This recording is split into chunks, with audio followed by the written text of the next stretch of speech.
by the way, we don't really know why that 40-year period was agreed, but it seems to have been an agreement, almost a secret agreement. By the way, Secretary of State Burns, B-Y-R-N-E-S, was responsible for agreeing. That was his most important contribution, as a matter of fact. That's his main legacy. And we don't really know why it was agreed that the Germany should be occupied for 40 years. I personally do not know the answer to that question. Okay, but the third-party program from 61 onward consisted of this scheme to promote disinformation about the alleged crumbling of the monolithic worldwide communist superstructure, alleged rifts and splits between the Soviet Union and Yugoslavia, the Soviet Union and Red China, and give the West the impression that communism was fragmenting and becoming decentralized. At the same time, they were creating and waging an international terrorism campaign by creating an international terror network, which we'll get back to. And they were using drugs and drug trafficking internationally as they maintained and gained total control over international drug trafficking as a weapon of sabotage against the West. Yes.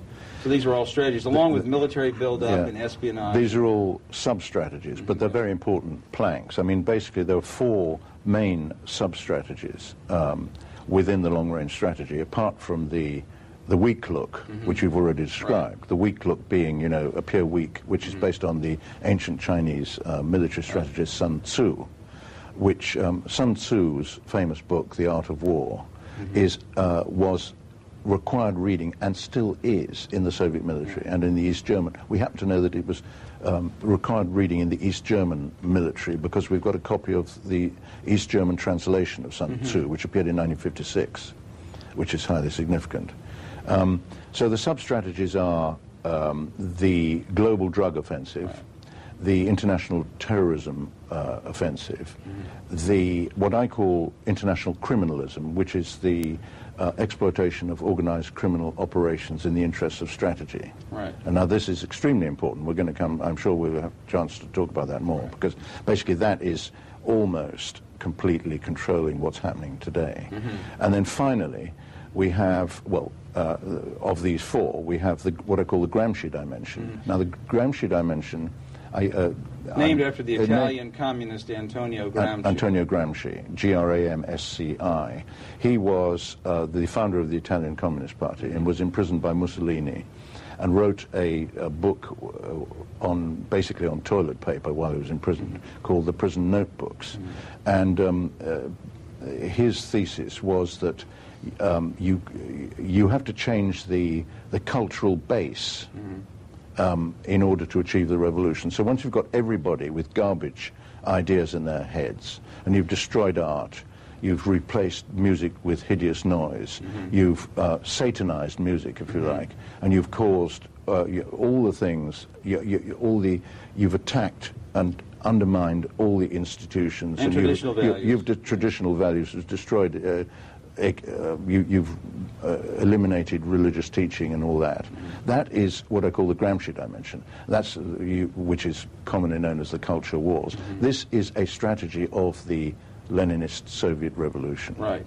And the criminalism consisted of creating what is now today called the Russian mafia, both within the Soviet Union and internationally, so that any business activity that continued during this period of alleged democratism or alleged reform in the Soviet Union, any business activity conducted there could be controlled by KGB agents who, appropriately enough, since they've always been a criminal enterprise, now called themselves the Russian Mafia, and penetrated all of these business organizations and made sure that they were able to control any active commercial activity, any type of commercial activity, whether coming from foreign capital or within Russia, so that the KGB would maintain even tighter control. That's absolutely true.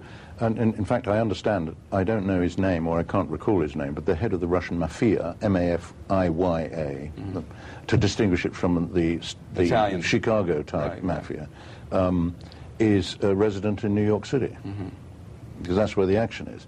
Well, the importance of criminalism cannot be underestimated.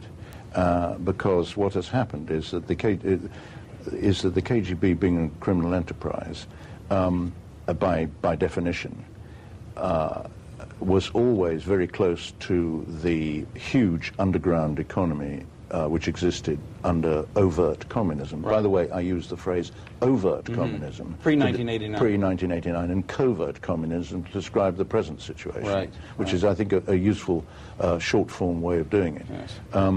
So that under the KGB there was an organization called the Economic Department, which appeared to be dealing with economic issues, but actually was concerned with controlling and developing the criminal underground.